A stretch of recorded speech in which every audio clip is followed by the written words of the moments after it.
आज एगो बहुत पुरान माता जी के गीत सुनाओ तनी जा, सुनी सब है। पसंद आई तो लाइक शेयर जरूर करब सब है, कमेंट में बताए सब कैसन लागल। चलिए सुनल जा। अरे बान्हल बाड़े शंकर लडुआ मटल बाड़े दूधवा अमटल बाड़े दूधवा हो।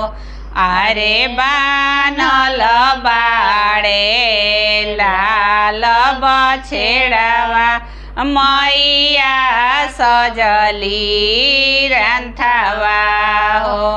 अरे बान्हल बाड़े लाल बछेड़वा मैया सजली रंथवा हो। के कारा घर के शंकर लडुआ के कारा घर के दूधवा हो। अरे के कारा घर के लाल बछेड़वा मैया सजली रंथवा हो।